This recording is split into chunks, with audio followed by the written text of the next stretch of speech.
there are known knowns. There are things we know we know. We also know there are known unknowns. That is to say, we know there are some things we do not know. But there are also unknown unknowns. The ones we don't know, we don't.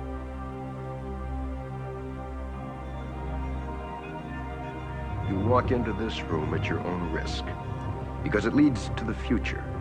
Not a future that will be, but one that might be. This is not a new world. It is simply an extension of what began in the old one.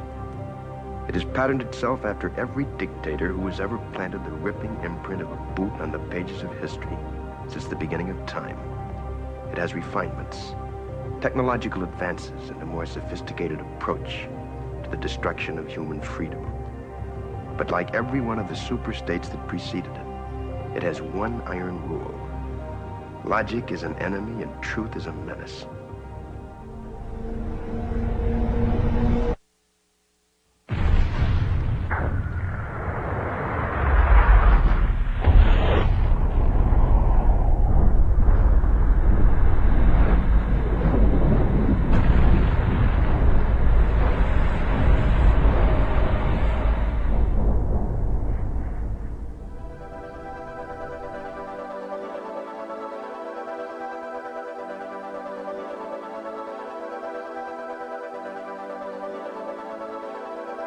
Want to take a journey into the weird, the strange, and the unexplained? Then stick around. The adventure's about to begin. Welcome to In the Dark with David Kirk.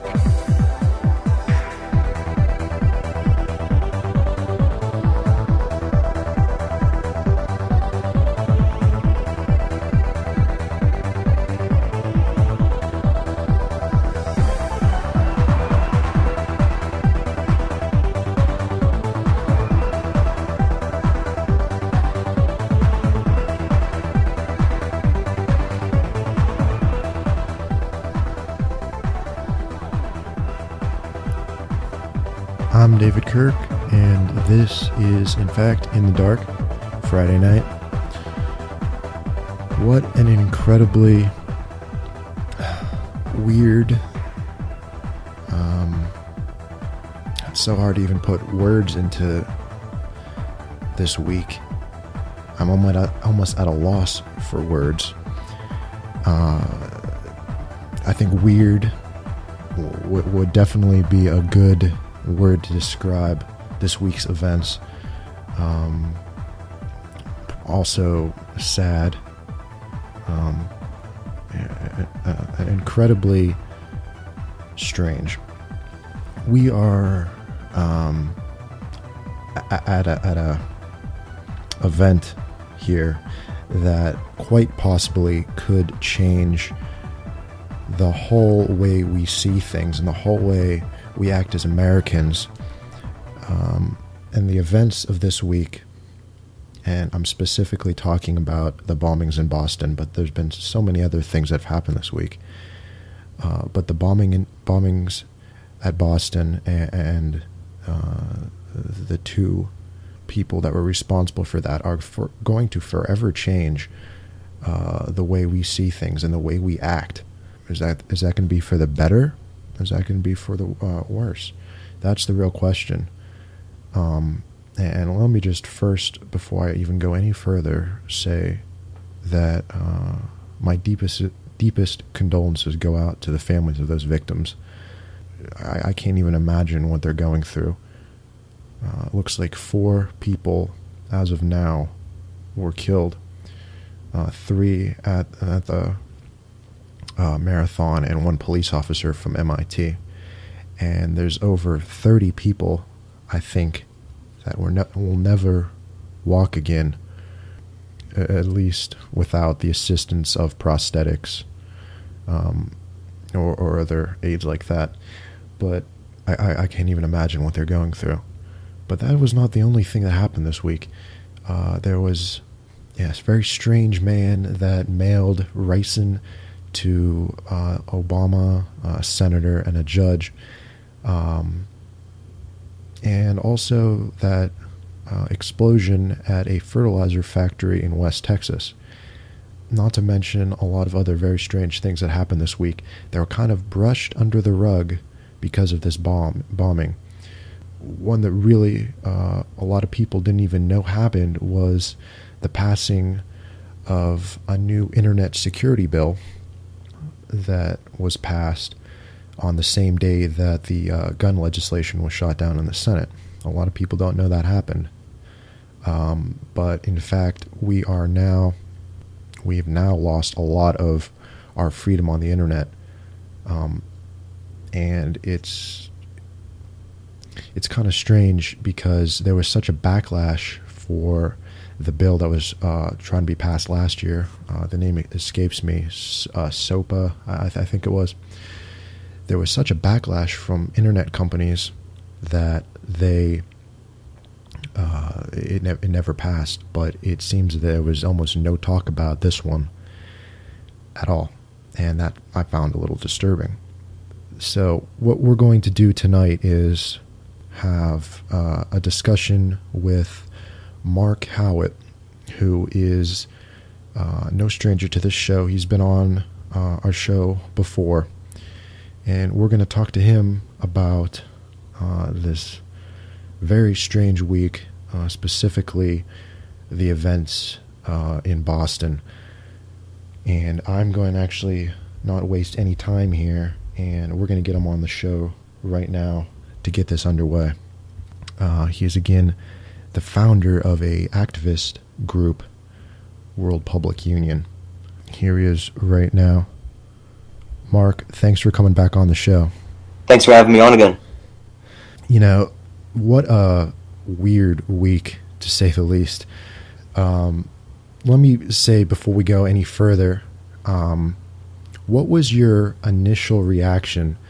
Let me say that when I first heard about these bombings in Boston, I kind of had the same feeling that I did when I heard about Sandy Hook. Just an uneasy feeling that something wasn't right. Did you have that? I don't want to say that I have any, like I'm a psychic or anything.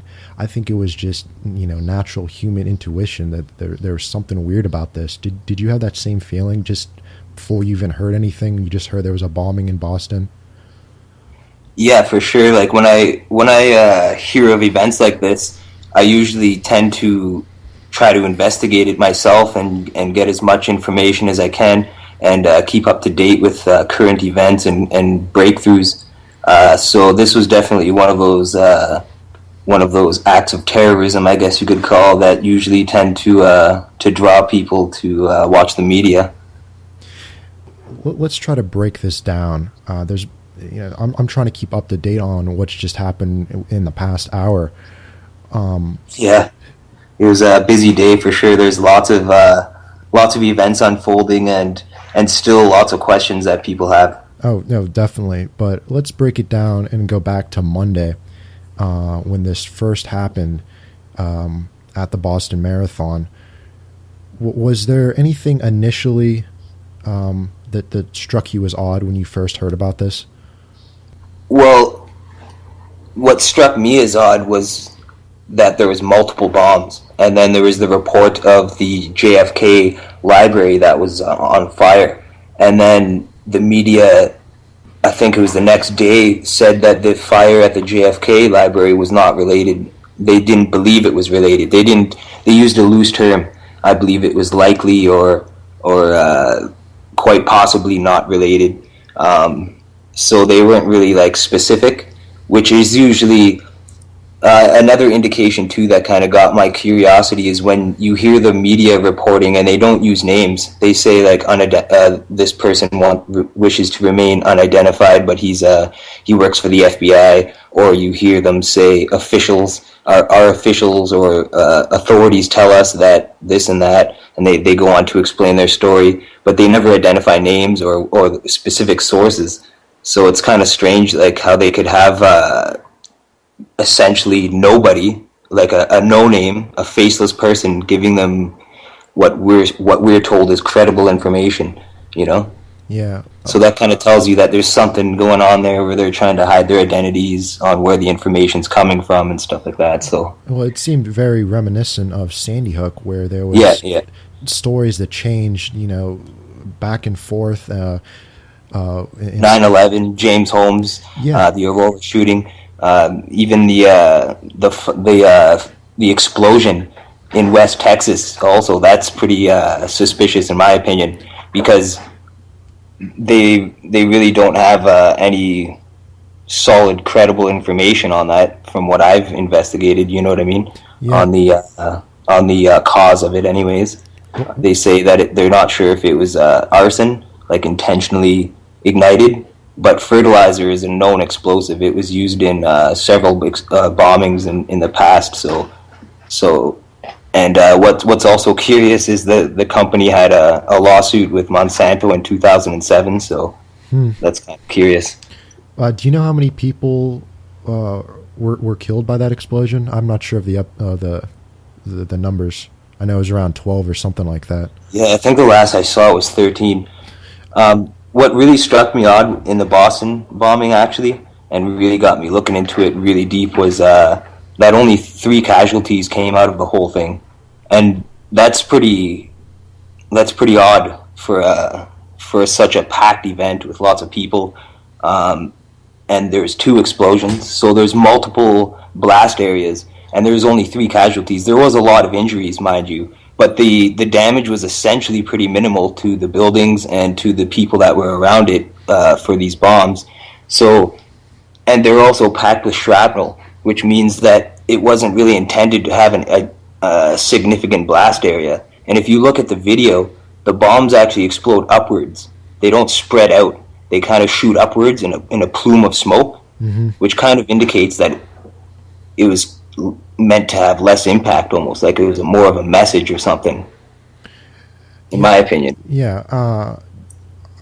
With the West Texas, I don't know, but I think I heard somewhere that the bombs used in Boston had fertilizer in that. Do you know if that's true or not? I'm not sure, actually. I didn't find any information about that. I know there are pressure cooker bombs with shrapnel inside, and they're trying to identify where they came from, the place of origin and stuff like that. But the suspects that have been apprehended and that the public have been told are these suspects, there's a lot of questions there. The family is claiming that they were set up by the Secret Service or agents of the government, and there's a lot of concern over this, you know what I mean? Yeah, I know that the father, who's still in Russia, was very adamant, saying that if they killed his son, that all hell would break loose, and that it would be a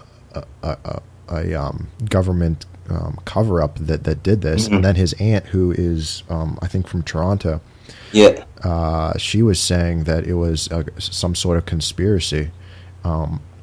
Yeah, she's actually said that, and this is very strange that the first brother, the older brother, is dead, and the second is injured. He's been detained in the last couple of hours, but he was injured, and they claim that he might have crawled into the boat injured from the previous night, the shootout when his brother was killed. But there's videos, I saw the video, where you can clearly hear a massive amount of gunfire, and that's when they had him in the boat. So they were firing on the boat, and there's also reports that there's bullet holes all in the boat. The owner was afraid to go in there and check it out, so they fired at him. Apparently he fired back at the police too. There was a gunfight. So I don't know if the younger brother is actually going to live. You know what I mean? Zokar, I think is his name. Yeah, Zokar. Yeah, I don't know if he's going to live to be able to tell people, to give them more information on why they would have done this. And with the parents saying that it's some sort of conspiracy and they were set up, that they could never have done this, and their friends as well saying that. There's going to be a lot of questions unfolding from the general public in regards to this. and which is good, because then they might look back at the Sandy Hook incident and the James Holmes and 9/11 and find the answers that we have in regards to those instances.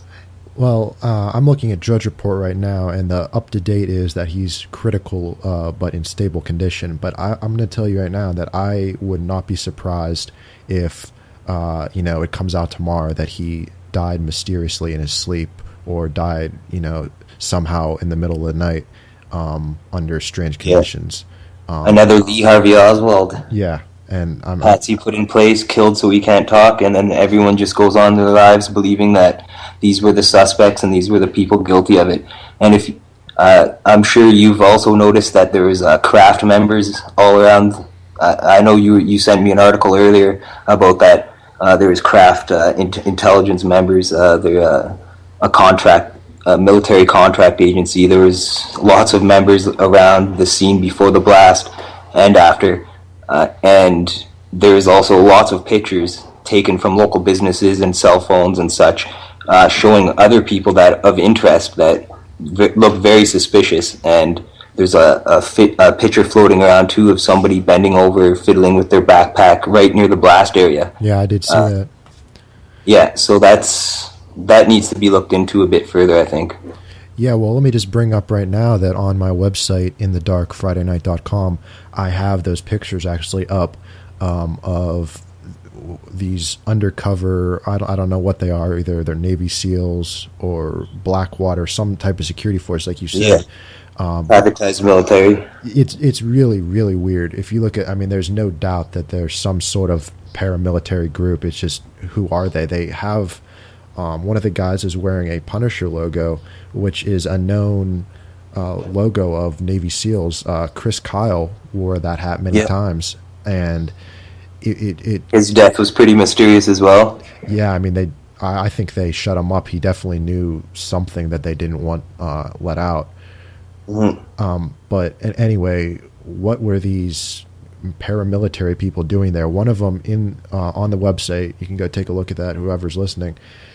This one of them is holding this radiation detector, and he's right next to the finish line, and it was just really weird. And then there's another picture of the same guy and another guy talking into earpieces seconds before the bombs went off, and it just really begs the question, what really happened there? I'm starting to think false flag. It's just so weird the way the media has been playing it. After it happened, they started hyping that it could be a right-wing extremist. They really wanted that to happen. Yeah. They were trying to blame it on the truthers and the activists, for sure. And I was really scared that if it turned out that it was a right-wing extremist, that it was pretty much over for America as we know it. I had a feeling that if that was going to happen, we were screwed because it would just... regardless... I live in Canada and you're from America, so I just noticed on the news today about Canada that they're going to be upping the ante in regards to terrorism in Canada. So I'm going to be feeling the heat that you guys have been for quite some time now, and I believe that the security in America is going to be ridiculous coming soon. Everywhere there's going to be cameras implemented on every street corner in America. There's going to be video cameras in buildings. They're going to be able to monitor audio conversations through your cell phone, through wiretaps that are they don't even need a warrant for. It's all coming really soon, and it's already kind of slipping its way in. If you've been following the FBI, how they've been trying to get more leeway in regards to websites and be able to access information, conversations, pictures, videos, stuff like that. So it's coming really soon, Yeah. The Orwellian world. I don't know if you've seen the pictures that have been coming out of this town in Massachusetts where this Jokar was hiding out, but it looked like a war zone. They had tanks there. They had, SWAT teams, FBI. I think that is a little bit of what we're going to see in the future. That is what a martial law is going to look like. If you wonder what martial law is going to look like, what happened today in that Watertown, Massachusetts, is what is probably going to happen across America coming very soon. Yeah, just so that anywhere that anything could happen, they're going to be there full force in every city. And what do you think? Do you think that the government's going to manipulate this story? I don't think there's a question that they're going to manipulate this story to their advantage. I think they already have in a lot of ways. What do you think they're going to? What do you think they're going to implement though? What do you see coming soon? Just like how Obama tried to use Sandy Hook for the guns, obviously. Is there something that you see right now that they're going to try to get from this bombing?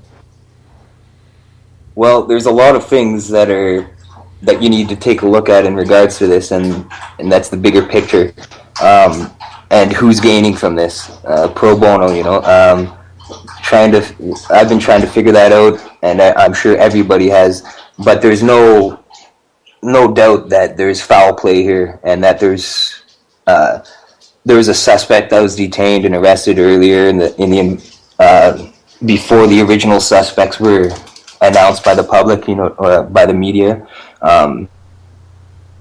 There's so many things that don't make sense in regards to this. Yeah, especially that they're things that they're not reporting on. Like, I've been keeping up to date with the InfoWars sites. They seem to have a lot of good, solid information in regards to the Boston bombing, for sure.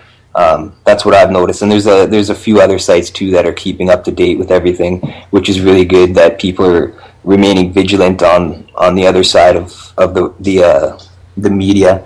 So it's good that people, even like just random people, just regular people that are starting to wake up to this stuff, are actually, now that there's, like, Sandy Hook might have given them a little bit of a reason to actually question the government, and now they're looking into this a little bit more, you know what I mean? So yeah, what really was weird back on Wednesday, you mentioned this, they said that there was all the news all over the place that they had the guy in custody and they were sending him to the courthouse, and then out of the blue there was a bomb threat at this courthouse and everybody had to be evacuated, and it just seemed too convenient, in my opinion.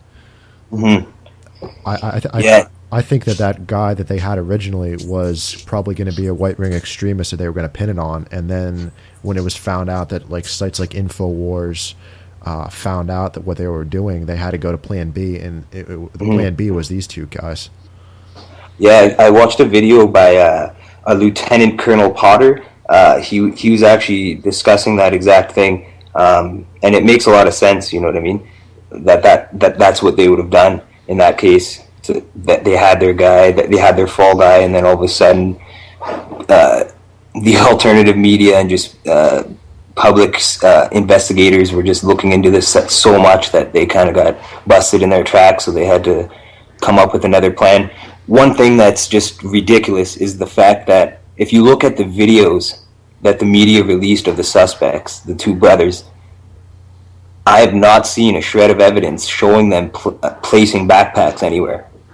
Mm-hmm. Have you seen the video of that? No, I haven't seen the video of that, but what I have seen are pictures of other people, like those paramilitary, that have the same backpacks that was in the explosion, but I didn't see these two guys with those backpacks. Yeah, exactly. So that's something that's just not making sense to me, and that's what the family's saying too, is that there's no evidence linking them to the crime, really. And will we ever see the bodies or pictures? Like, I've seen a picture of the younger brother who got detained at the boat. I seen a picture of him being detained, but I didn't get a good facial shot, so I couldn't tell if it was him or not. So that's one thing that I'm going to keep looking for is evidence to link them to the crime, direct evidence. Apparently, they have a video. That's what they said in their reports, the FBI, that they have a video showing them dropping their backpacks, and then another video later on where they don't have a backpack. But the pictures I seen later on, you can't tell if they have a backpack on because there's people in front of them blocking the view. If they did have a backpack, maybe I haven't seen all the photos, but the ones I have seen, there's no direct link of visual evidence connecting them to the crime. Yeah, maybe that'll come out sooner, but from what I've seen so far, I can't really say that these guys did it. To tell you here on Drudge Report, third link down, there's actually a picture of the older brother. It's pretty graphic, but it's a picture of his corpse, and it's all bloody and everything. But they did actually release a picture of him. But I'm sure you heard about that. I think I emailed you about that, about the Saudi who they originally detained, and then was Sunil. Yeah, I wasn't sure of his name, but I know that he was originally a person of interest, and then all of a sudden they were saying, oh no, he didn't do anything, he's not a person of interest, forget about him. And then the government apologized to him, offered to pay for his health care, and then what was really weird is Obama had an impromptu conversation with a high-ranking Saudi, and now this guy's going to be deported back to Saudi Arabia. So we can't leave out what this guy did. I mean, who knows what his involvement what was in this whole thing. Exactly. And there's another thing that we need to look at, and that is the fact that early reports were stating that there was other bombs that were undetonated that were found. Yeah. I heard that. So that means that these two brothers only being seen with one backpack each on the videos that we were shown, and not having a direct visual link showing them dropping the backpacks and leaving the scene. So the fact that there's multiple bags, multiple explosions, a fire at the JFK library, which, by the way, I was told contains the sealed JFK documents, which are crucial in the case. So there's all this happening and indicating that there was a team, that there was more than just these two brothers involved. And if the two brothers were involved at all, then they were just patsies, in my opinion. Yeah, well, in that Boston, the JFK library, they originally said that there was a bomb there, and then they said, oh, it was a controlled explosion, and then they said it was an electrical fire. So they couldn't even get their stories right. There was like 3 different stories, and then they were just like, oh, forget about it. Nothing happened at the JFK library. And something happened there, and I think, like you said, that maybe they used this bombing as an excuse to get rid of some evidence in the Kennedy case. But did you? Yeah, I'd like to know if there was any damages to any of the documents in there. Did you hear about this other controlled explosion that happened today? It was like kind of quietly announced at one of the press conferences, and it was one time. It was mentioned like once, and then there was nothing else about it. And they said we're going to have a controlled explosion somewhere in Watertown. And a drill. Yeah, and it was never mentioned one of the houses. Yeah. So who knows what that was all about. Let me. That's crazy though that they had that one of the runners said that there was a bomb drill going on too. That he was told that there was a bomb drill, and that's why there was bomb sniffing dogs there before the race started, and there was spotters on rooftops. And I think the people on the rooftop actually kind of look like those craft employees. Yeah. So. Yeah, well, I was just going to ask you about that, and then also a lot of people were reporting that right after the explosion on the loudspeakers that they were saying, oh, this is just a drill, don't worry about it. Yeah, just like Sandy Hook, there was a drill preparing for child and emergency situations going on by FEMA, just like Aurora. Yeah. There was a similar drill going on, just like the London bombings, there was a drill going on for that. 9/11, same thing, there was a drill going on with planes. This is just got to stop. Yeah, it just seems like that drill is like a staple in whoever plans this. That's like their calling card. If there's a drill happening, then you know that something big's coming. Yeah, but it's crazy. And I mean, I know it's not because we're all drinking fluoride and stuff, because I know a lot of people are awake. It's just people feel powerless. People feel that they can't really speak out about this stuff because when we do, we're called conspiracy nuts and freaks, and a lot of people are attacked in the media. Like Alex Jones was recently attacked for his questioning the Boston bombing. They just attack us and try to make us look like clowns, when really a lot of the information that even mainstream media gets are from people like us, independent investigators and people that are questioning things. It's just they choose what to put out. And they filter it out so badly, it's like smoking a cigarette. It's got such a huge filter in it. You're not getting anything real, you know what I mean? You're just getting all what they want you to get. That's why you got to go to like the internet and alternative media now. I mean, don't even bother with television networks and their likes, because you're not going to get anything but propaganda from them. If you want to get the real news, I mean, go to Drudge Report, go to your site, of course, worldpublicunion.org, or go to InfoWars, because you can't get anything but lies from Fox News, MSNBC. It's just all propaganda. Well, let me ask you about a couple other things that happened this week. I mean, what a weird week. Yeah, what a phenomenal week in the history of mankind. Yeah, I mean, and not even just this year. I want to talk to you later about what else happened this week in past years. But let me ask you about a story that was mentioned for a couple days, then forgotten about because of this Boston bombing. What happened? What do you know about this guy who sent Riken-laced letters to Obama, a senator, and this judge? What this guy was like a Elvis impersonator or something? What do you know about that? Yeah, that's a pretty interesting story as well. He sent it to two senators and apparently to the White House, letters laced with ricin to poison. It's a poisonous substance that has no antidote. There's no way to cure yourself if you intake it. You can take it by inhaling, I guess, or absorbing it, or ingesting it. But that's,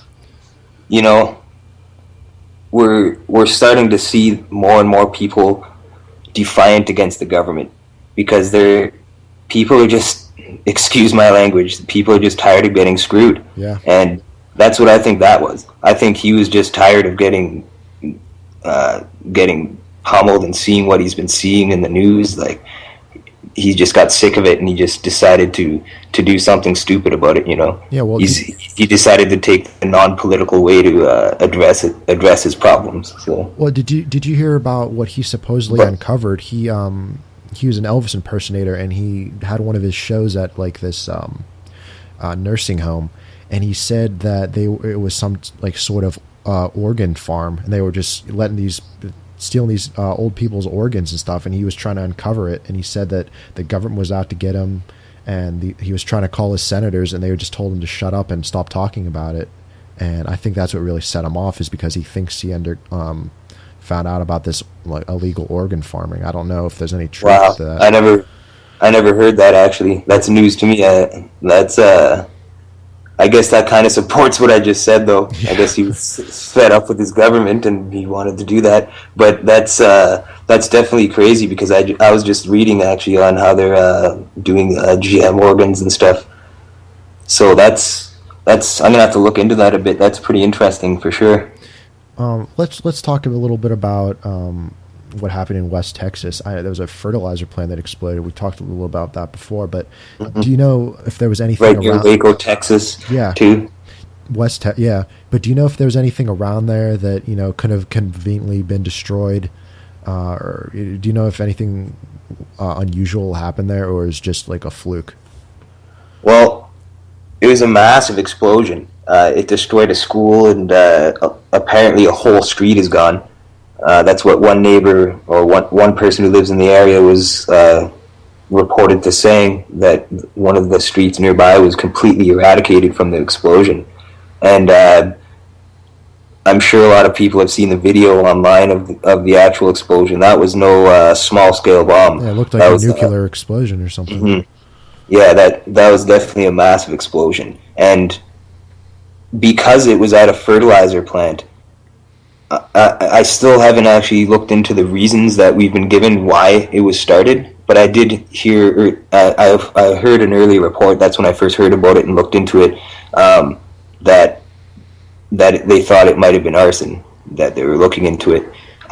So that would make sense, like somebody lighting a fire at a fertilizer plant to explode the fertilizer. It makes sense to, if you wanted to make a massive explosion, to do that. So that right there seems like it needs to be looked at as a possible act of terrorism, essentially sending a message and killing people, so.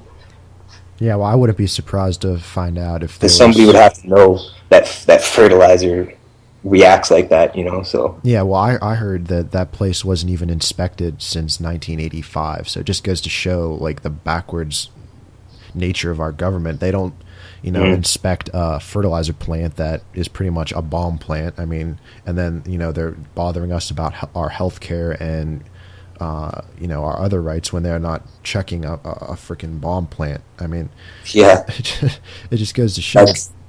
But it's backwards, Yeah, but let me just say that I wouldn't be surprised if we learn later that there was something around that fertilizer plant that that was conveniently destroyed, like maybe some. Well, there was that Monsanto case, maybe they were threatening to bring it back or something. I heard it didn't go through, but it was filed in 2007, and Monsanto, I'm sure you know of them. I'm sure people that are listening know who they are. They're definitely tyrants, and I could see them doing something like this if they're wanting to get rid of a company that threatens them. Wouldn't surprise me. I would, yeah, like if Monsanto was threatened, they would do something like that. Let's go back in time, actually, and this isn't just a strange week this year.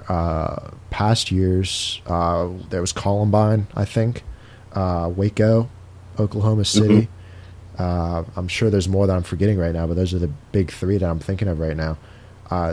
There's definitely something weird about this week that the powers that be plan all their big events during this week in the year. Do you know why they do that? Is there something special about this week? Yeah, it has to do something with Baal, the god Baal, essentially child sacrifice or human sacrifice in actuality, any human. I believe it's a Canaanite ritual where they would sacrifice humans near this time of the year, mid to late April. That's what I've looked into anyways, and it's been recurring for a long time.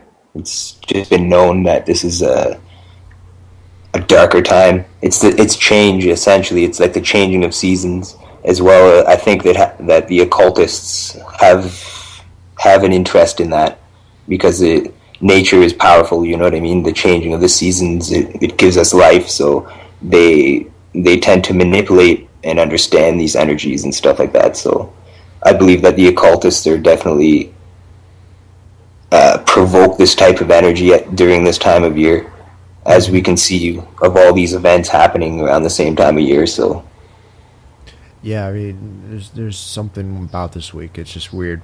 But what do you know about the new SOPA law? It's not SOPA, but it's the new version that was passed like under the rug. Nobody really heard about it. It was kind of quietly mentioned on a couple news reports. But supposedly, the day that gun legislation didn't pass in the Senate, a new type version of SOPA did pass, and now, is that like internet? Yeah. Is that in relation to the internet? Yeah, supposedly. Privacy? Yeah, remember last year when that was SOPA? I think it was called SOPA. That all the like Google and Amazon and everybody were saying don't support it, and it was going to infringe on our rights in the internet. Well, supposedly a new. Actually, I wasn't really on the internet like last year, but I have been receiving emails from people in regards to that, and Aaron Swartz and stuff like that. Yeah, well, supposedly it passed, a new version passed this week, like on Monday, and it wouldn't surprise me if this Boston bombing was kind of like a diversion to this new SOPA bill, because Obama did say that he wasn't going to pass it, but he said he wasn't going to, sign other laws like, I can't think offhand, but I mean, he's a known liar, so I'm sure that if it reaches his desk, it has to pass the House. It passed the Senate, now it has to pass the House. And if it passes the House, and I'm sure he's going to sign it because he loves taking our rights away. Yeah, he doesn't care. He just cares about the future of profits and stability of government for future generations of Americans. And that's what any government cares about. Once you have a government in place in a country where the people are no longer free human beings, the government's put in place, you're now under control, and you have to abide by the law. You're assigned a number, aka birth certificate, and you have to follow their rules. And unfortunately, people like Barack Obama, Barry Soetoro, people like that they essentially don't care about who they're ruling over. They have no empathy, so they sign bills like the Monsanto Act, where it ensures that future generations of Americans, and essentially anybody they export GMO foods to, which includes me up in Canada, we have to consume all that, and we're going to get sick from it if we do. So it's brutal. It's a human experiment that's been going on for quite some time. Yeah. They want to test the long-term effects of these new inventions and creations like GMOs and the chemicals that they put in food, preservatives and such. They want to test it on the public for prolonged periods of time to see the long-term results and effects on the human body. And they don't have that with new technologies. New technologies cannot stand the test of time. So essentially they're just forced on the public, and we're eating it and we're consuming it, and that's why there's such a high cancer epidemic rate and new diseases sparking up all the time. So yeah, that's why potato chips are cheap, but if you want to get something healthy to eat, it's super expensive, because they know that it's the poor people that are going to buy that. It's the same thing with cigarettes and all the other stuff. I was going to talk about Korea. I know you wrote an article on your website about that, and it's been brushed aside because of what happened in Boston, but I don't think we've heard the last of Potbelly guy over there, Kim Jong-un. Yeah. What do you what's your take on that whole situation that happened there? Well, I see it as essentially the starting of something big, mainly because North Korea wants to prove themselves as a nuclear state.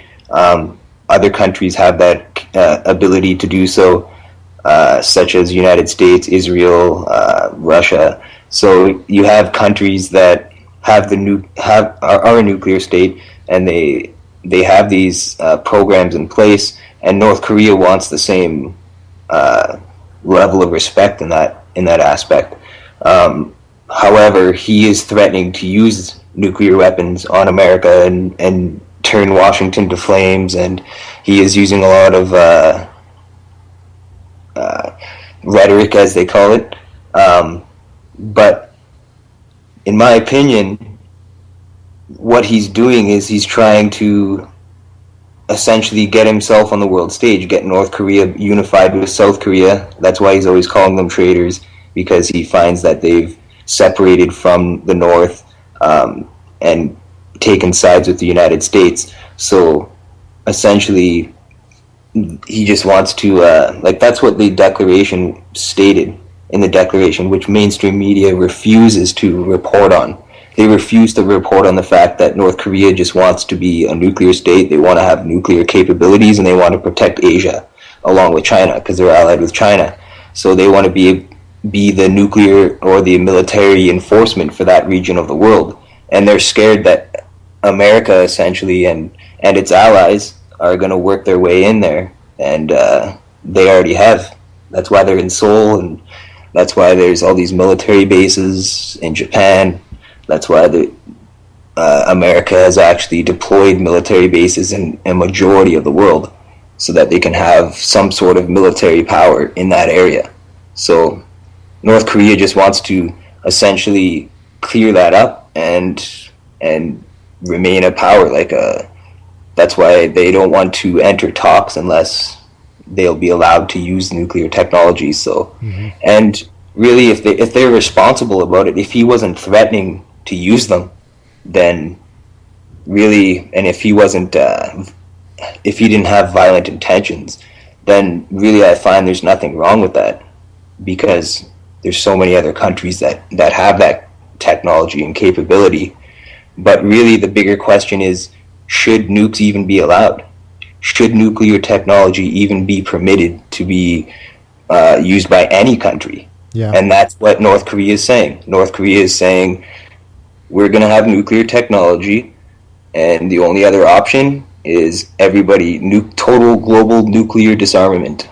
So, well, that's never going to happen. I mean, it would never happen. So that's why I find this situation's kind of, it could evolve into something pretty big. Well, my take on the situation is that China who really pulls the strings in North Korea. Yeah. They were kind of using North Korea to test, just to see how much America would put up with, and to really point out to the rest of the world what a paper tiger America has become.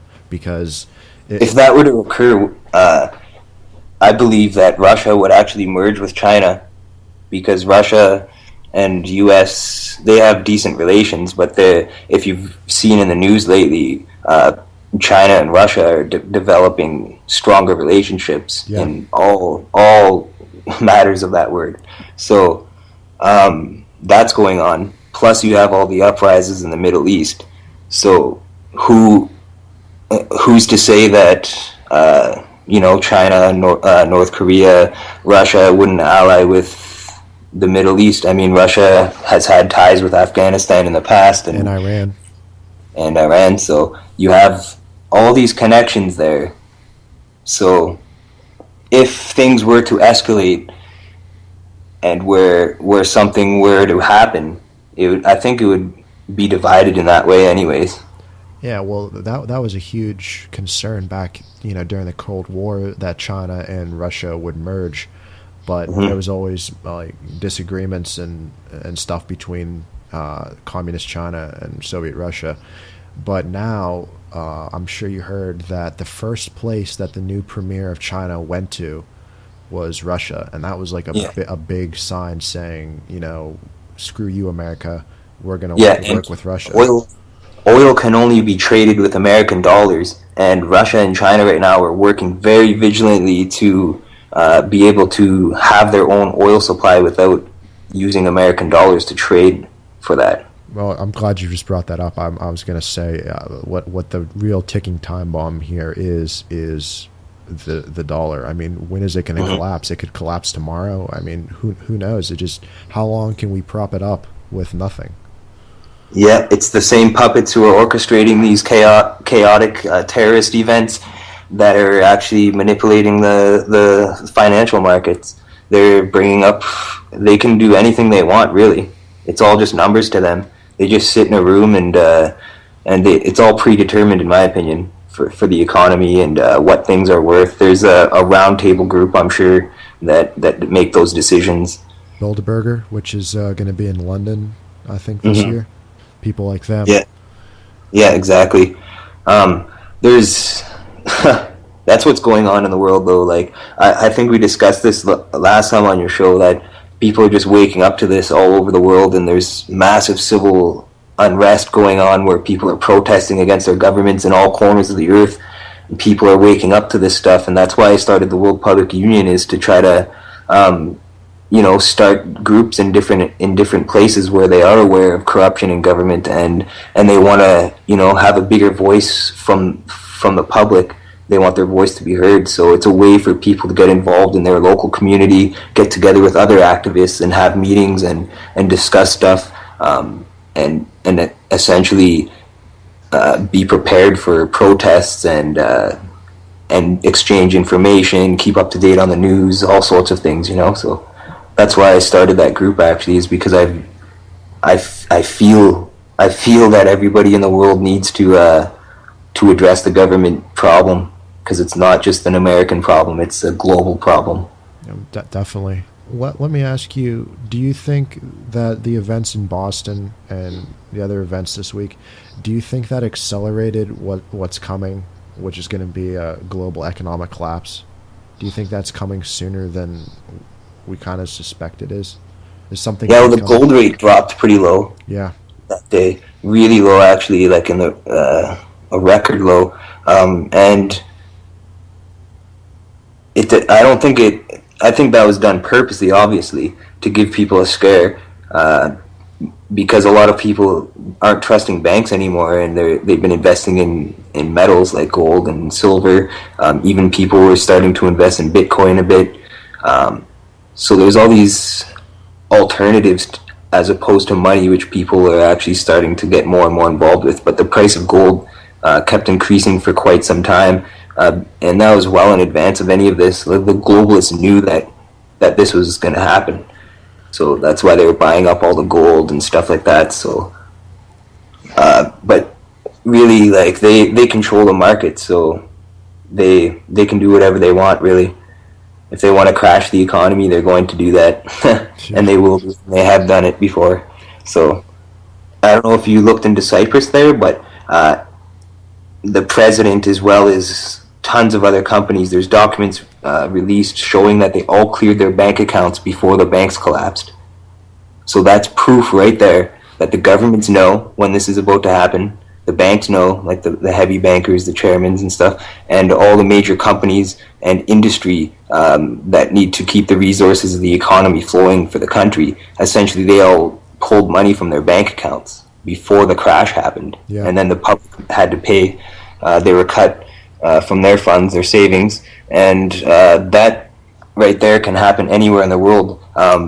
Canadian Prime Minister Stephen Harper just signed a bill into place that will protect major banks, but nowhere in that document does it say that he's going to protect the public from this sort of thing. It just says that this bail-in, it's called a bail-in, was there to protect major banks from collapsing, like in Cyprus.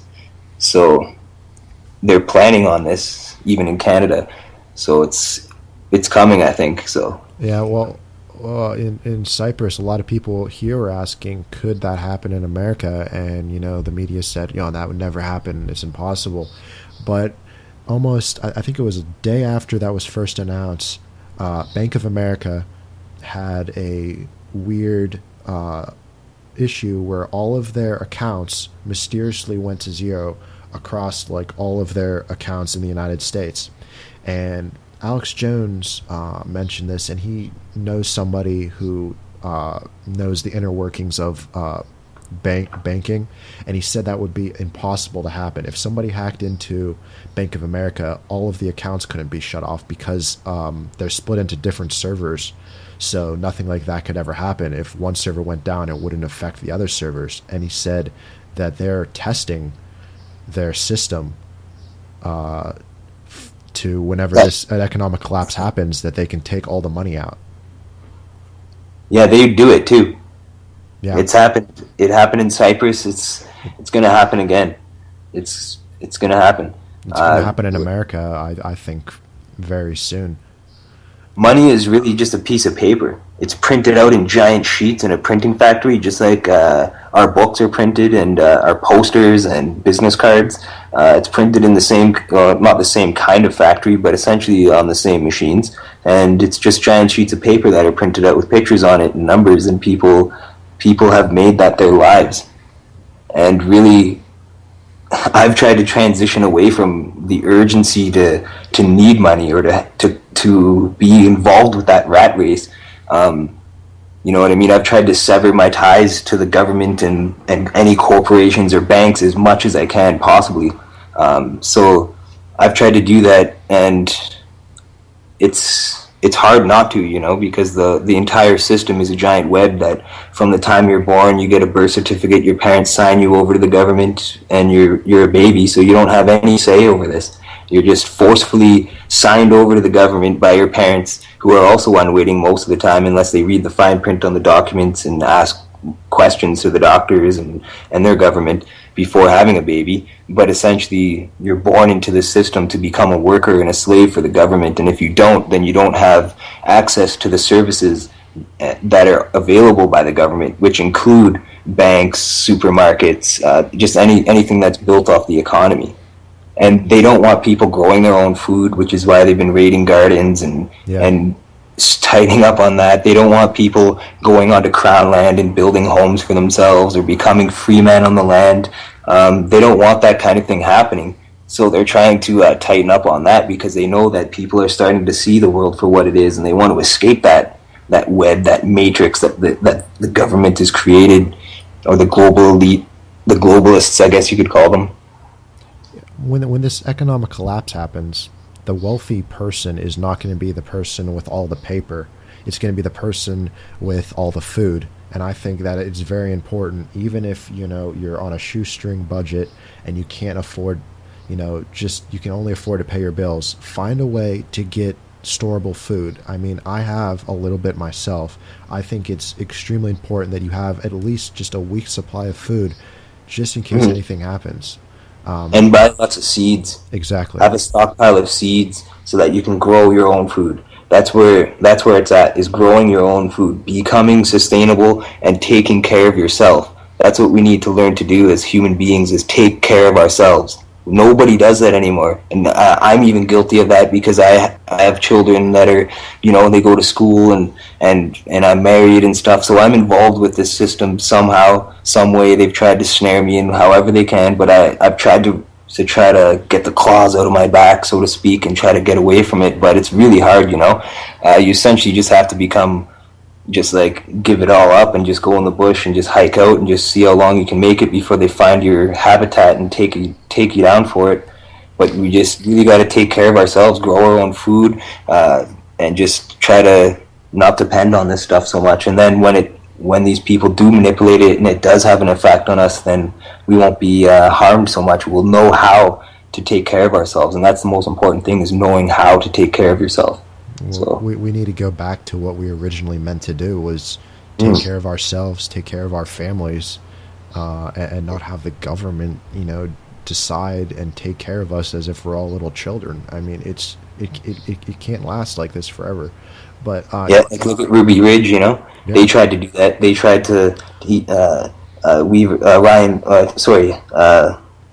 can't remember his first name, Randy Weaver. Yeah. And he brought his family up into the woods there and built a home, and they grew their own food, and they lived without the need of the government, and they eventually got killed for it, most of the family anyways, and that's a pretty sad event, and we can learn from that, really, but most people are scared. Waco, I think, is another example of that happening, where David Koresh took a group of people to live outside of the society and try to maintain a community without the need of the government, and they were also burned alive and killed children, innocent children.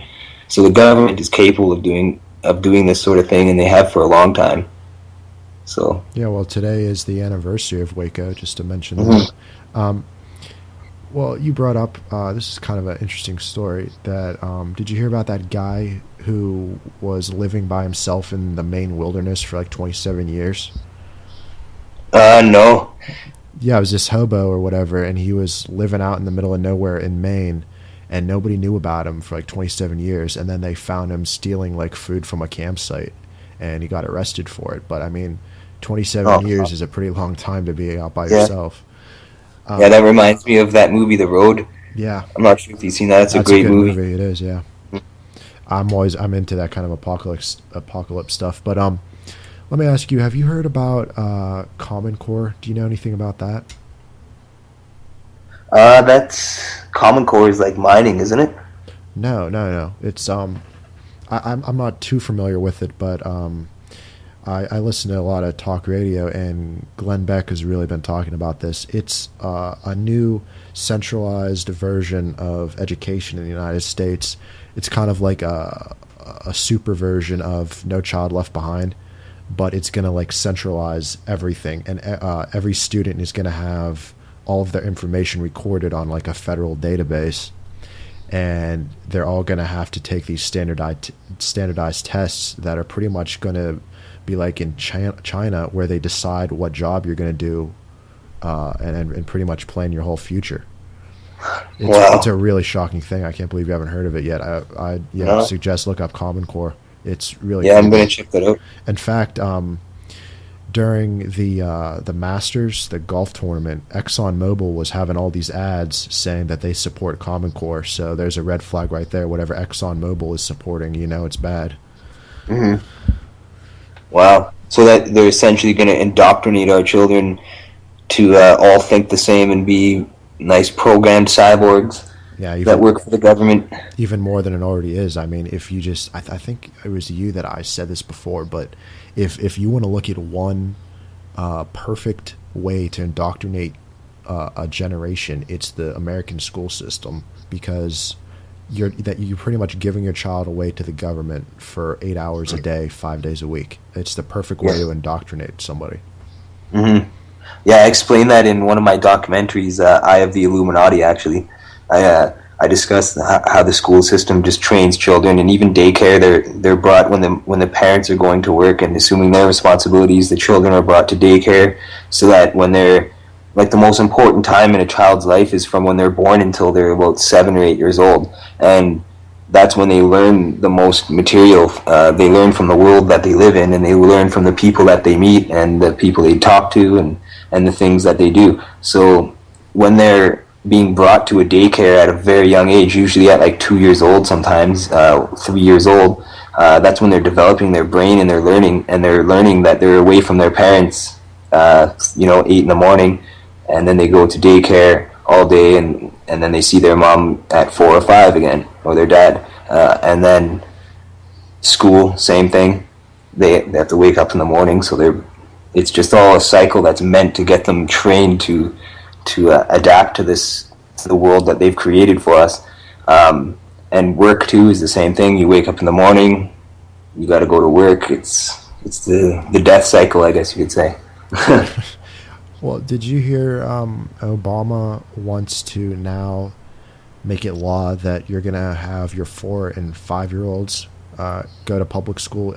It's in America, it's standard that a kid begins their education in public school at 6. That's like when kindergarten starts. But Obama wants it to be like 4 years old. I mean, it's still a baby then. I mean, yeah. And 6 years old is too old. They want to indoctrinate them as soon as they can, it seems.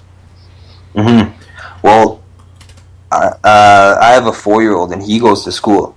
It's called JK. It's junior kindergarten, and then after that it's senior kindergarten, and then it's grade 1. So it's like they've created these mini grades, I guess you could say. Is that mandatory in Canada? I mean, if I pulled my kids out of school and I homeschooled them, I don't think that the government would be knocking at my door saying you can't do that.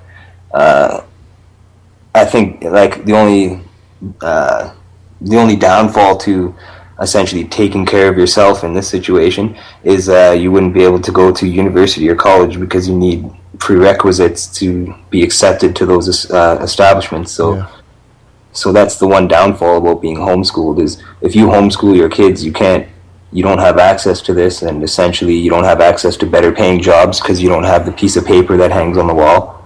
Yeah. And you won't have the pieces of paper in your wallet afterwards. So yeah, well, did you hear that also Obama is trying to end homeschooling in the United States too? There was yeah, you heard about that? Yeah. I heard about that. That's why I was wondering, like, I don't know if it would be really that much of a big deal in Canada as opposed to the United States. Like, the United States seems to be pretty very strict about certain things. Definitely more so than Canada. Like, Canada has more political systems to choose from. We don't just have a 2-party system, but essentially the minority groups up here don't get voted in because they just don't have enough power. They don't have enough seats. So yeah. But in America, it's like you only have 2 to choose from, which is ridiculous. No, it shouldn't be. It was never originally meant to be like that. I mean, George Washington said that we shouldn't even have political parties. Yeah, exactly. Let me ask you like a closing question here. What do you see? I know you're not like a psychic or anything, but just what do you see coming in the next couple months? Well, I see an attack on conspiracy theorists by the media, and I see the government actually taking action, a little bit more action, like a considerable amount more, in regards to people claiming certain things and looking into it. They're gonna try to steer people away from looking into alternative information. So that's what I see definitely happening. And I don't know, I think that the younger suspect might die tonight. Yeah. Or today, sorry, and it just changed to a new day. It's the 20th now here, so I think he might die if he's not dead already, which is actually strange too. I wanted to mention this. When I was watching the live feed, the news report when they found him in the boat, I seen it on the screen. It said that there was a body found, like the suspect body was found in the boat. I saw that article. I saw an article which said body found in boat, and then it disappeared. Yeah. Yeah, and then it was gone, and it changed to suspect in boat. The word body was removed. So I don't know why they plugged that word body into the title, but I definitely thought he was dead right away. And then I seen a picture of him being detained, and he's got a bloody face, and he looks pretty mangled and beat up. And there was a military soldier on top of him, holding him down. Or there's a couple officers on him, actually. So, you know, he might be dead already, and they're just saying he's alive. You never know.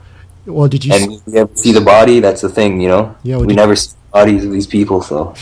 Did you see the picture of the older brother? He supposedly it was him, and he was lying on the ground. He got ran over apparently by his brother when he was escaping or something. No. This was him lying on the ground with his hands behind his back, and it said that he was captured, and then it kind of just disappeared. The first report was that, you know, he was apprehended, and then it came out that he was killed. And there was an actual picture of him lying on the ground with his hands behind his back, just laying there, and he was clearly alive, and he was, you know, not doing anything, and then he was mysteriously killed. So that's the older brother? Yeah, the older brother. There was I wish I had the picture, but it was just him like lying on the ground, like a typical person being arrested with his hands tied behind his back. Yeah, I didn't see that picture. They might have taken it down. They've done that lots before. Take pictures down, take articles down, videos like the Family Guy episode that aired. Yeah. That's been taken. They seriously strengthened their copyright claims on those videos for the Family Guy. So now they're not available due to copyright claims in a lot of cases. So they tried to wipe that off the internet, but it's still up there. You can still watch it, and that's. I don't really know if that's in relation to the Boston bombings, really, the Family Guy episode. It's very strikingly similar that happened, but at the same time, it's not. It's because he uses the cell phone and he befriends a terrorist, and the cell phone detonates the bombs. That's pretty questionable, I think. Because Boston police were reporting that everyone in the Boston area shouldn't be using their cell phones for a certain period of time in case there was undetonated bombs, which they apparently found. Yeah. So that's kind of weird there. But he drove through the Boston Marathon in his car, killing people, which I think he made that episode because he knew the Boston Marathon was coming up in a month. So he wanted to include a stunt about the Boston Marathon to kind of, tie it in with the event and the advertising, the promotion for it, or whatever. So I think that might be why he did it, but he kind of got too close. And if you watch his other shows, like Super Dad and stuff like that. American Dad. American Dad, yeah. If you watch his other shows, they're pretty touchy on this kind of thing too, you know. They always make references to 9/11 and terrorists and stuff like that, so. Yeah, well, I don't know if you noticed the guy who was interviewing Peter Griffin in there was Bob Costas, and he's like a big globalist. He had those comments about guns when an NFL. He's doing the voice for the terrorist, you mean? No, it was the scene where the guy asked Peter Griffin how he won the Boston Marathon. It was like, yeah, that was Bob Costas, and he's a big globalist, and he had this comments back in December when an NFL player shot himself, and he was saying that NFL players shouldn't have guns, and you know how dangerous guns are and everything. So I thought that was a little weird too, that they actually used Bob Costas in that scene. Yeah, like there's a lot of similarities, and I can understand why it's been pulled off, but I don't know if Seth really had that intention to I don't think he had the advanced knowledge of that happening anyways, put it that way. Like maybe he thought that something could happen at Boston Marathon, like a terrorist attack, because he was worried maybe all the North Korea hype got him wondering about it. So maybe that's why he included it in there. Yeah, I mean, I don't know how much you should put into stuff like that, though. Especially, you know, they did the same thing with Sandy Hook about Batman, and I don't know, you know, how much you should actually put. Into The Batman map is pretty crazy though, because it says Sandy Hook on the Batman map, and the guy who made the map, the prop master, was from Sandy Hook, and he died. Yeah, I did hear that, yeah. In a car accident, and his wife said he was an amazing driver, and she didn't think that he died, and his wife also was battling the school system. So that's kind of weird, you know? That's really strange to me. But I think he put the Sandy Hook on the map just because he lived there and he wanted to kind of put his hometown, or maybe where he lived, on the map. And also New Jersey, Sandy Hook, there's that as well, so it's hard to say. Well, but it's a rabbit hole, you know what I mean? When you jump into the rabbit hole, you can't get out. It's just, you're just going to keep seeing all these things, but the thing is, there is patterns, and there is a lot of truth to what people are actually coming up with and explaining. There's a lot of truth to some of it, so mind you, there is a lot of disinfo out there, and there's a lot of speculation and conspiracy theories, but there's so many conspiracies that are actually facts, that are truths. It's just the media's way of making people not take these claims seriously is by using the term conspiracy theorists. So it's just a way to make people scared to look into this information. I mean, it was just recently proven in court that Martin Luther King was assassinated by the government on an inside job. So his family didn't want to receive any money out of the court case or anything like that. They just wanted to prove that it was a government job, and they did that. So they didn't get any money out of it. That's not why they did it, but it's great that they won the case, I would say. Yeah, definitely. And there's other, like the JFK assassination, that's definitely got CIA all over it, and other elements. 9/11, I don't think anybody's really questioning that too much anymore. Yeah. I mean, there still is people saying that it wasn't an inside job, but if you look at the evidence, you can clearly see that they had advanced knowledge, and there's so much evidence proving that what we've been told is all false. Well, you mentioned September 11th and JFK, and I had a guest on a couple of weeks ago who wrote a book about the Illuminati, and we were talking about this, and he was saying about George H.W. Bush has been involved in all these modern day events that have really shaped America. He was the head of the CIA during the Kennedy assassination, and he had all these conflicting reports about where he was on that day, and some people say that he was actually in Dallas that day. Yeah, and then William Cooper said that too. Yeah, and then you go up to he was in the vice president during Reagan administration, and it was actually speculated that he actually ran the White House during the last couple of years of the Reagan administration because Reagan had Alzheimer's. Iran-Contra stuff too. Yeah, and then Iran-Contra has Bush ties with that. Oh yeah, definitely. And then he became president, and then believe it or not, he actually sponsored Bill Clinton when he went to be a Rhodes Scholar in England, and then his son comes in. So it's been like 40 years that the Bush family has been shaping America, and definitely not for the better. Yeah, well, even Prescott Bush had ties with the Nazis. Yeah. He was funding both sides, so that's where they got their fortune and their rise to power, essentially their monopoly.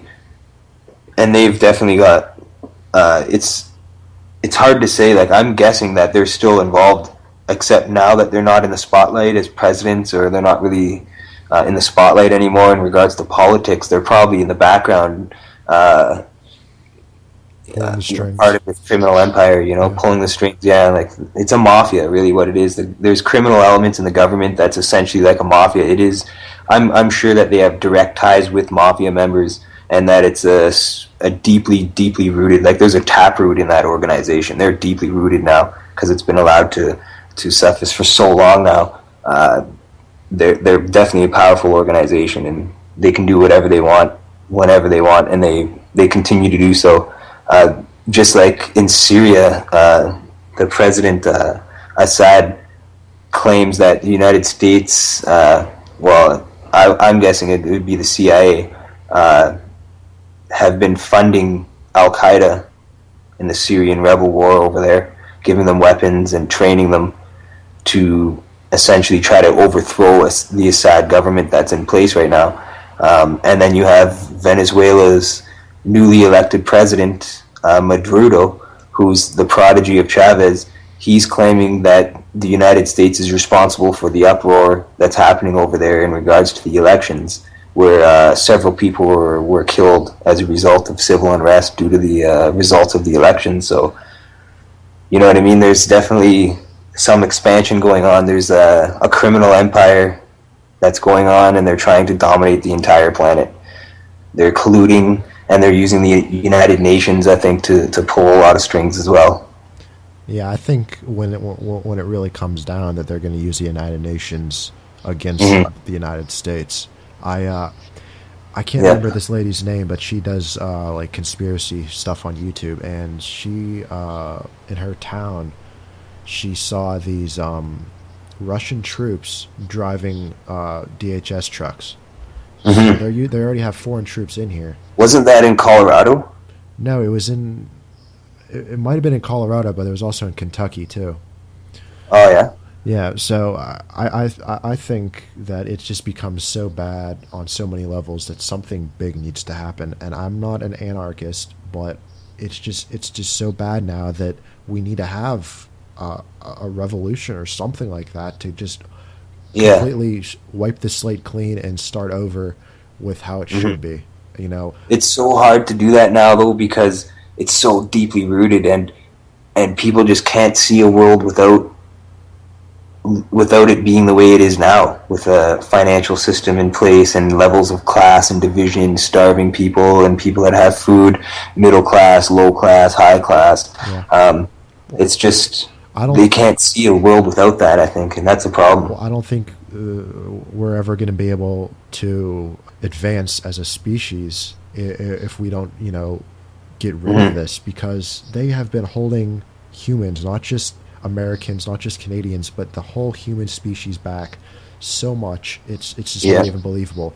I have no doubt if we were allowed to be a free thinking society and really allowed to push ourselves to the limit, we would be on the moon, we'd be on Mars, and they don't want that because they can't. I know it sounds far fetched, but we have the technology, and the reason they don't want us to go to other planets and really push ourselves to our limit is because they wouldn't be able to control us, and they wouldn't be able to,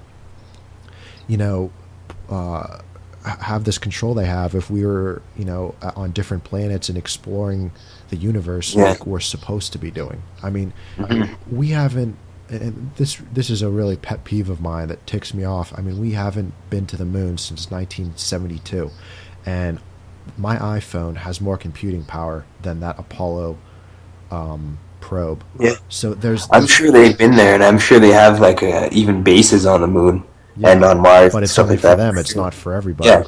It's just very, very top secret, classified information. These programs, and I'm sure a few countries, like the United Nations, the countries that are involved in that round table group, are essentially involved in that. And I don't know, it's like what we were discussing earlier. I think the solution to the problem is we need to get public power back into play. I mean, I feel violated knowing that a government controls me and rules over top of my thoughts and my actions. Like, I can't do what I want. I can't truly do what I want, because I know that if I were to take my family and chop down a few trees and build a house out of it and shelter my family and grow a garden and eat food and stuff like that, and eat healthy food that's not chemically produced, that they would eventually say, hey, you're on my land, get off. And what would I do then, I'd have to get back into society and try to find a job. And because of me cutting my ties, it's hard for me to get a job, and it's hard for me to go out there and support the family. So I do so any way I can. Like, I run a record label and I do music stuff and that sort of thing. So that kind of helps out. But it's really hard to get away from that system. You know what I mean? And I think what really needs to happen is the public needs to take the power back and really speak out against this stuff and get involved and lobby and address the government and address the local politicians from a local level, which is why I started the World Public Union, is because a union can start in a city, and therefore it's like a seed on a local level, and as more people join it, it's like a seed that grows into a bigger group which can question the government on a local level and demand them to label the food properly, to implement better learning programs, to actually have a voice, and that's what's really needed. And the problem is, a lot of people learn about what's going on in the world, and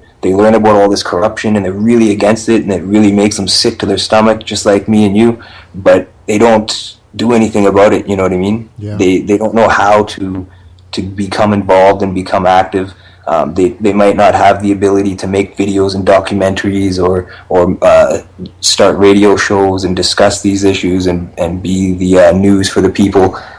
But everybody needs to realize that they are the controller of their own world and their own decisions. And when everybody realizes that they do have that power and they take that power back, then the government will be forced to change and listen to the people and make decisions for the people, which isn't being done right now at all on any level, in my opinion. I could have said it better myself. I mean, if there's anybody listening right now who isn't already part of the World Public Union, just go over and check out the site. It's worldpublicunion.org. I mean, just go check it out. You did a really great job on your site, by the way. Thanks. It's a newer website, and what I'm trying to do is, talk to people about this stuff. Like, just send over an email, and if you're interested in starting a group, or you already have an activist group in a town and you've got 20 members, well, let me know your link. I'll post a link on the page in the local group, and then when anybody logs into the site and they, let's just say, go to New Jersey, they can find groups in New Jersey that are protesting against anti-war, free Bradley Manning, give him the Nobel Peace Prize, like any sort of activist group out there that's aware of what's going on in the world and just have had enough of the corruption. They've got to do something about it. You can't, once you see the train coming, you can't just stand there on the railroad tracks. You gotta get out of the way, you gotta react, you gotta do something. Yeah. You gotta get out of the way and identify the problem and then solve the problem. That's what you gotta do. Yeah, I think a simple principle that goes with your site is there's power in numbers, and the more people that are woken up in a group can really do something and actually change things around here. Yeah, like each local essentially has an administrator, which is essentially the first person that emails me from that city, and then I'll set them up as the administrator, and then they're able to recruit members or send me information on who's other activist groups in the area or events that are happening, so people will know how to become active and how to get involved and who's in their community that's fighting for the same reasons. And it's a way to post that information and keep everyone up to date about it. And I think that if all activist groups got together, rather than having walls up, like there's so many people out there that oppose Alex Jones and InfoWars, saying that he's a shill and saying this and that, like, you can question, motives of people, or you can question their personalities and stuff, but really you have to pay attention to the message. You can't always attack the messenger.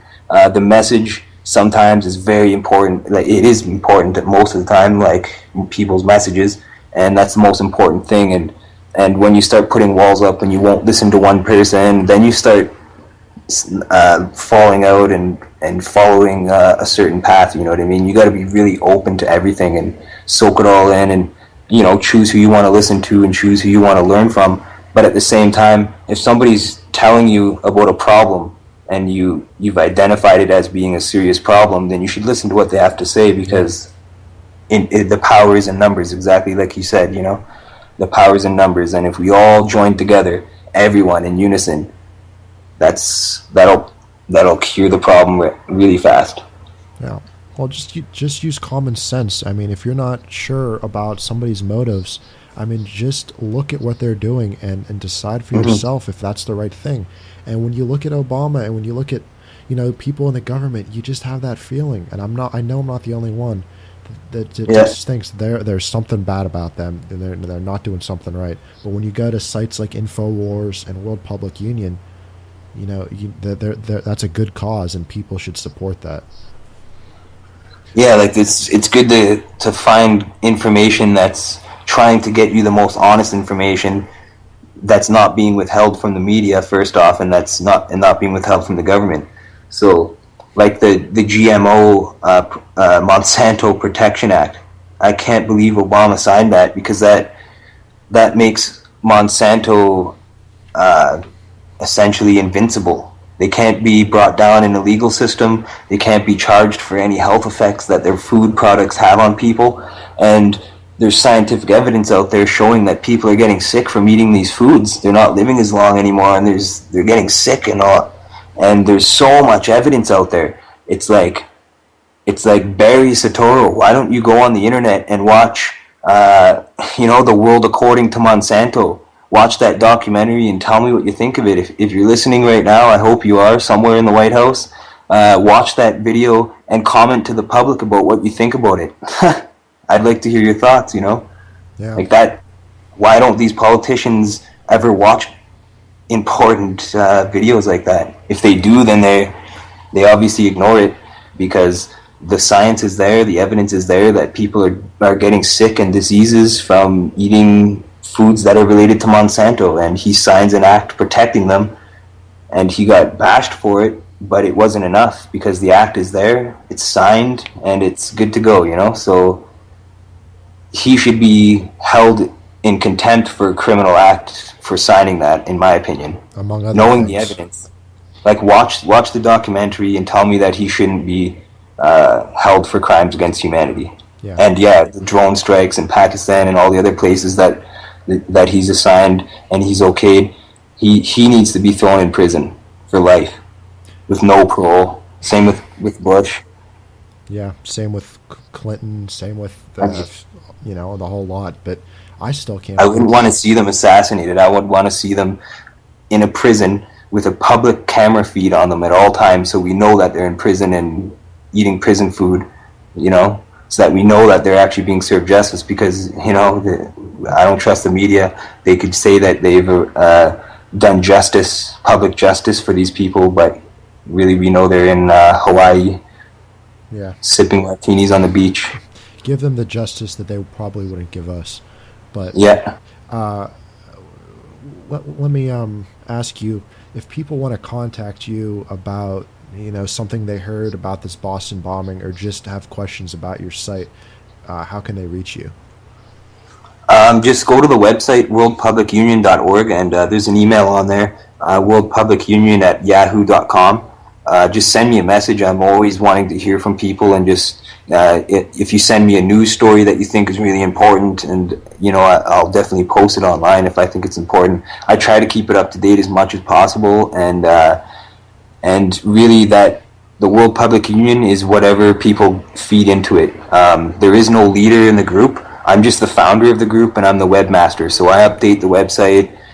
But essentially, it's a public union. It's meant to be fed by the public and maintained by the public in all parts of the world. It's not just isolated to one country. It's not a group that's just for one thing. It's a group for everything, for all countries. It's a world public union. It's the union of the world's public factor, and I think that if we all got together and addressed all problems rather than isolating one single problem, we could definitely tackle this in greater numbers.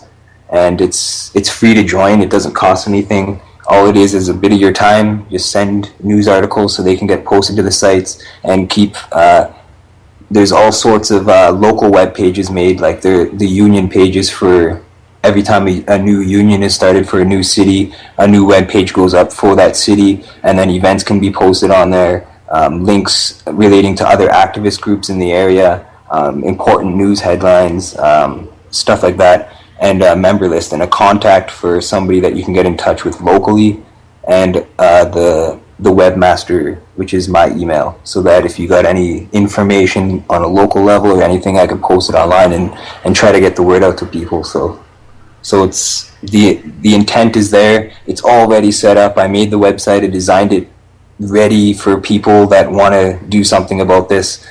You just get in touch. We could all work together and try to do something on a public level and on a peaceful level, which is really needed. I think. I think violence would just escalate things to something that nobody wants to see, and really defeats the purpose. I think we could really do this more intellectually. We could really change the system and the way we're living more intellectually rather than through finances. We should really be choosing life over profit, and that's what a lot of these politicians and banksters and gangsters don't understand. Is life isn't about money. Life is about life. So living it to the fullest. But you have a YouTube page too, don't you? Yeah, I have a personal YouTube page which I post my documentaries on, and I'll be posting this interview on there. I always post any radio interviews I do on my YouTube page. And there's also a YouTube page for the World Public Union. That doesn't have as many videos. I'm going to be updating it more frequently in the coming weeks. I'm working on a new documentary actually called New World Order Domino Effect. And it's going to be a shorter movie as compared to my other ones, but I'm trying to sum up as much information as I can and put it into one video so that it's one source to find out a variety of information and problems that we have, and it's going to discuss the World Public Union at the end and let people know what being active is all about. A lot of people say that people are sleeping, they're not awake. Well, once you are awake, what's the next step?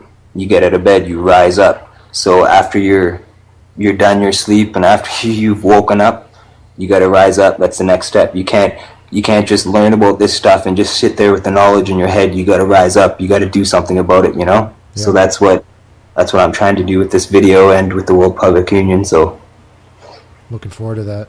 Hey, Mark, thanks a lot for coming on. It was a great interview. I really enjoyed it. Yeah, it's always great to talk to you about these things, for sure. Well, worldpublicunion.org. Thanks for coming on again, Mark. Yeah, thanks for having me, David.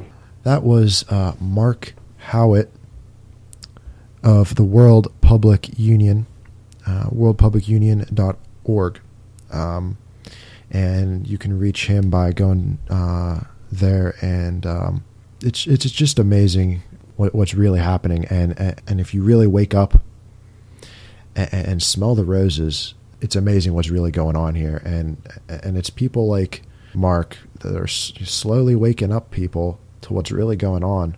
And I really thank him for that. And we really do need more people like that. And, if you're lost and you feel like you know what's going on, but there's really, no one else, and you feel like you're alone and you really can't do anything, I think, his site is one of the best places to go and try to talk to people who have similar ideas about what's going on. And that, again, is worldpublicunion.org. Make sure you check out my site, too. It's inthedarkfridaynight.com. You can email me at inthedark2126@gmail.com. If you're a person who would like to be interviewed on the show, you can also email me at inthedark2126@gmail.com or fill out the form on the website. I want to thank Mark again for coming on, and that is the show for tonight. I'm David Kirk, and this has been In the Dark Friday Night.